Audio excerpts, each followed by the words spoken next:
Et si la France protestante avait eu une capitale? Imagine un instant la France du XVIe siècle. Le royaume est majoritairement catholique, et les guerres de religion font rage, et les protestants sont pourchassés. Pourtant, quelque part entre la Bourgogne et l'Alsace, existe une petite enclave où résonne librement la parole luthérienne. Bienvenue à Montbéliard, cette anomalie religieuse qui raconte une autre histoire de France. Cette région, longtemps indépendante du royaume français, a vécu pendant plus de 2 siècles sous l'autorité de princes allemands luthériens. Protégée par sa singularité juridique et politique, elle est devenue un laboratoire du protestantisme français, un refuge pour les réformés persécutés et le témoin d'une France plurielle que l'histoire officielle a souvent oubliée. L'histoire commence en 1530, lorsque Ulrich de Wurtemberg, prince réformateur, introduit officiellement la réforme luthérienne dans le comté de Montbéliard. Cette date marque un tournant radical. Montbéliard adopte le protestantisme plus tôt que bien des territoires germaniques. La transformation est spectaculaire. Fini le culte des saints, fermés les monastères. Les sermons, d'abord prononcés en allemand, passent progressivement au français pour s'adapter à la population locale. Un consistoire est créé, révolutionnant l'organisation ecclésiale traditionnelle. Les prêtres deviennent pasteurs, les fidèles participent activement à la vie religieuse, et l'éducation, y compris celle des filles, devient une priorité. Cette révolution religieuse ne s'accomplit pas dans l'isolement. Elle s'inscrit dans le vaste mouvement de la réforme européenne, mais avec une particularité unique. Montbéliard devient le seul territoire français à vivre cette transformation sous protection germanique, à l'abri des persécutions royales. Pendant plus de 2 siècles, Montbéliard vit cette coexistence paradoxale avec la France voisine. Rattachée au Saint-Empire romain germanique jusqu'à la Révolution française, cette enclave jouit d'une liberté de conscience impensable dans le royaume de France.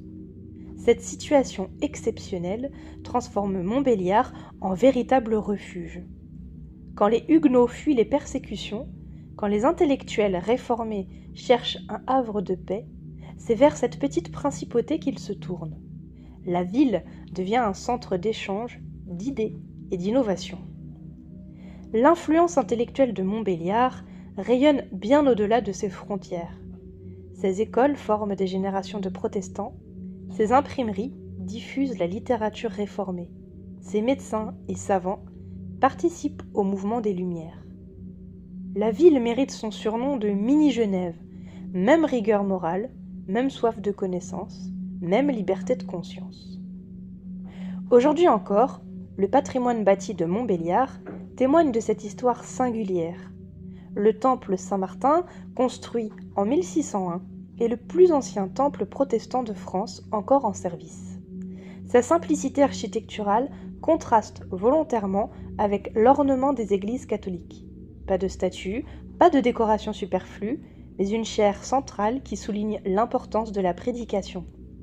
Ce temple n'est pas qu'un monument historique, c'est un livre d'histoire à ciel ouvert. Ses murs ont abrité 4 siècles de culte protestant. Ses bancs ont accueilli des générations de fidèles. Ces archives conservent la mémoire d'une communauté qui a façonné l'identité locale. Autour du temple, tout un paysage urbain porte encore les traces de cette histoire protestante. Le cimetière, avec ses inscriptions bilingues français-allemand, les anciennes maisons pastorales, les bâtiments qui abritaient les écoles bibliques. Les archives départementales et les bibliothèques locales conservent des documents exceptionnels qui permettent de reconstituer cette vie religieuse d'autrefois.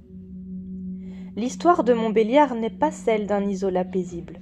La révocation de l'édit de Nantes, en 1685, crée des tensions considérables. Si la principauté reste protégée par son statut particulier, elle se retrouve complètement encerclée par l'hostilité du pouvoir royal français. Louis XIV et ses successeurs multiplient les pressions diplomatiques pour convertir cette enclave protestante. Ils promettent, menacent, négocient, mais Montbéliard résiste. Cette résistance n'est pas seulement politique, elle s'enracine dans une identité religieuse et culturelle profondément ancrée.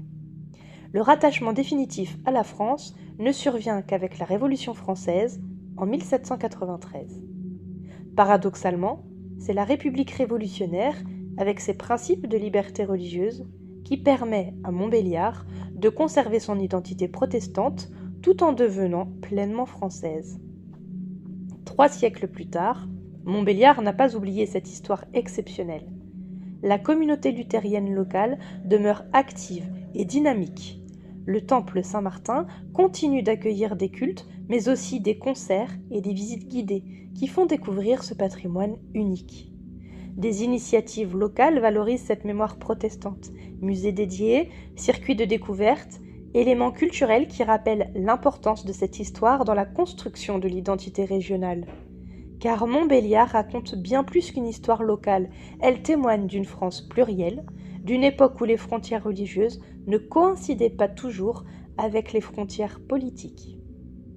L'histoire de Montbéliard résonne particulièrement aujourd'hui, à l'heure où les questions de diversité religieuse et culturelle traversent nos sociétés. Cette petite ville nous rappelle que la France s'est construite dans la diversité, que son histoire religieuse est plus complexe et plus riche que ne le suggère parfois le récit national traditionnel. Montbéliard nous enseigne aussi que les identités locales peuvent s'épanouir dans le cadre national, que l'appartenance à la France n'exige pas l'uniformité culturelle ou religieuse. Cette enclave protestante est devenue pleinement française, sans renier ses spécificités, créant un modèle d'intégration respectueuse des différences. Enfin, cette histoire nous montre l'importance du patrimoine comme mémoire vivante. Le temple Saint-Martin n'est pas qu'un monument, c'est un témoin, un livre ouvert sur une époque où Montbéliard incarnait une autre possibilité française, celle d'un pays où la diversité religieuse était non pas un obstacle, mais une richesse. Cette autre histoire de France mérite d'être connue, comprise et transmise. Elle nous rappelle que notre pays s'est construit dans la complexité et que cette complexité fait sa force.